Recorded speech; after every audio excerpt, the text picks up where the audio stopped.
This looks like it was cast with traditional molten bronze, but it wasn't. I'm going to show you the technique I used in order to achieve this result using cold casting.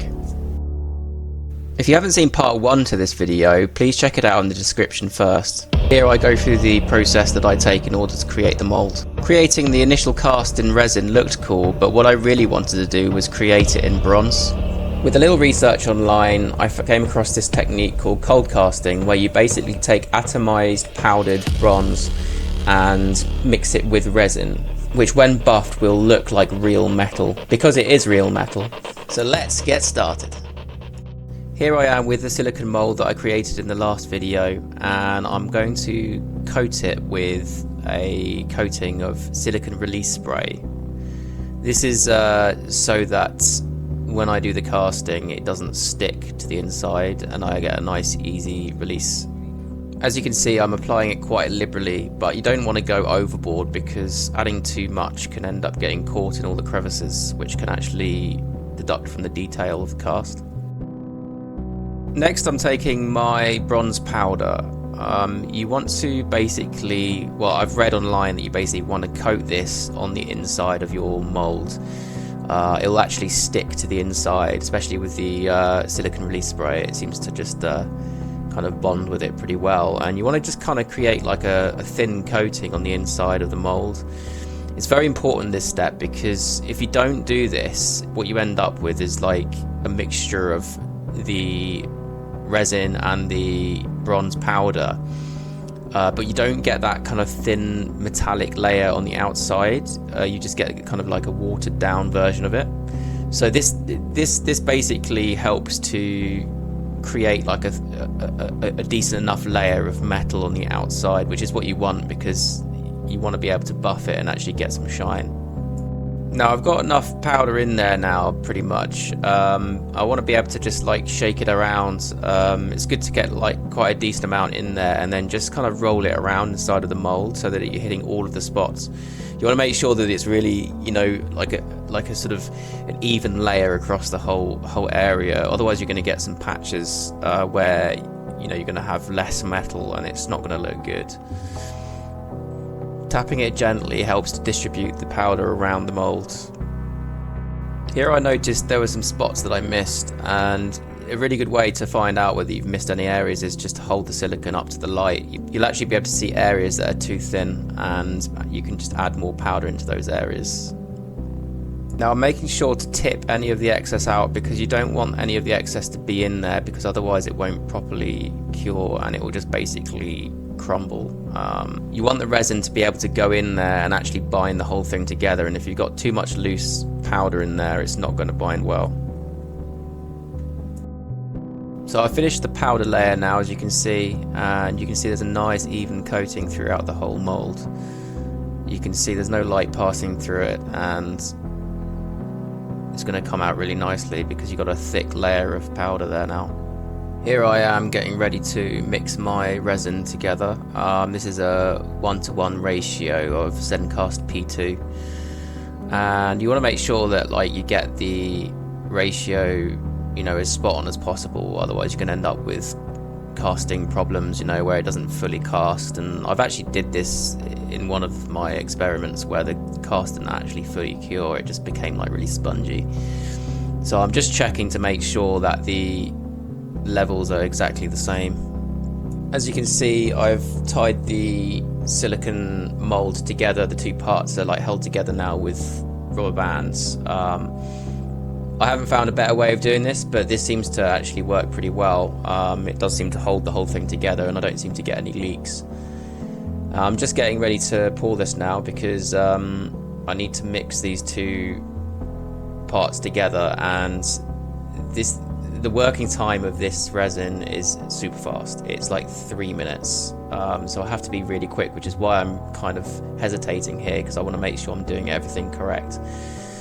As soon as I pour this, the whole process starts, and it actually starts to set. So I've got 3 minutes of working time, pot life. It really pays to make sure you've got everything in place and you're ready to sort of mix everything together. Here I've just moved the spoon to make sure that I've got it inside of the powder pot, so I can actually start mixing it straight away. Now I'm trying to create a slurry, which is a mixture of the resin and the bronze mixed together at this stage. The whole point of this is to build up a metallic layer behind the main powdered layer. The aim is for you to not go through to this layer, but the whole point of it is to make sure that if you do end up buffing through to this layer, you don't end up just seeing resin. Adding this layer also adds a tremendous amount of weight to the sculpture, and this in turn helps it feel like it's valuable. Right, I'm ready to pour this in now. I've got to pour this steadily, but like not pour it too far, so I'll end up spilling it. Now I want this to cover all areas inside of the mould, so I've grabbed a bit of cardboard and I've actually just blocked the hole off, and I'm spinning it around in order to make sure that the entire inside of the mould is covered by this layer of metal and resin. This slush layer is intended to create and build up a thicker metallic layer behind the main powder layer that we put in at the beginning.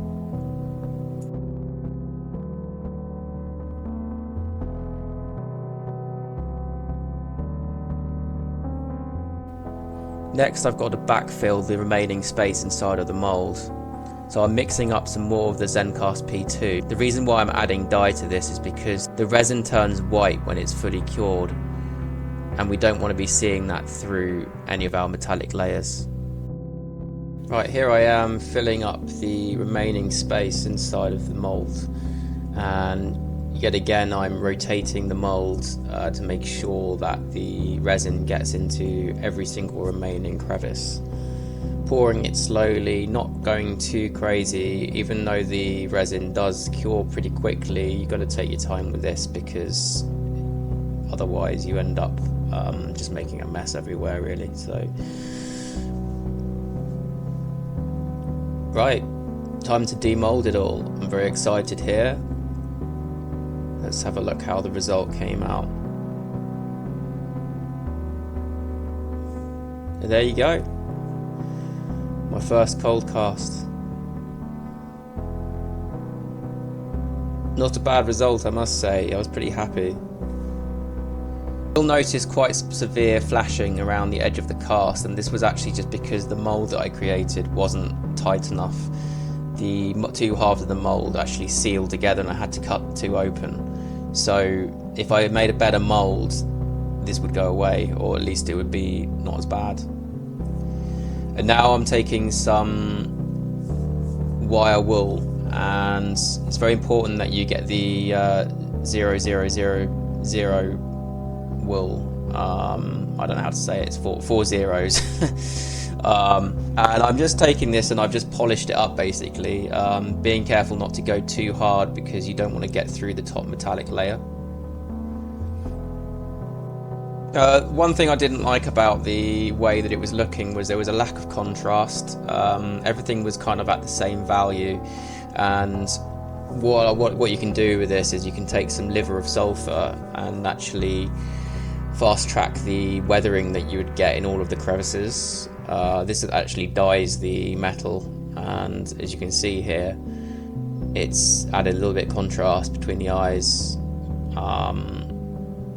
but I didn't feel like this was sufficient enough. I really like that sort of really dark kind of like bronze that you get in some of the sort of, you know, professional casted bronze pieces that you see online, and I just felt like I needed to push the whole thing so much further.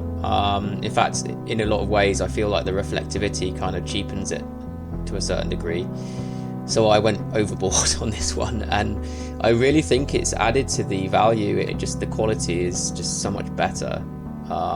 It casts a stronger silhouette, and I really think that what makes something feel like it's valuable and like it's worth something is the way that it feels in your hand as well.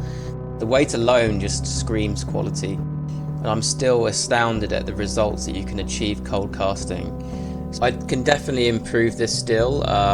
mainly the surface finish, but I think this process has been such a learning curve, and what I've really learned is that this is the direction that I want to go in the future. I definitely want to take my sculpts and I want to create real art using form. Thanks for watching, guys. Please consider subscribing if you want to follow my journey.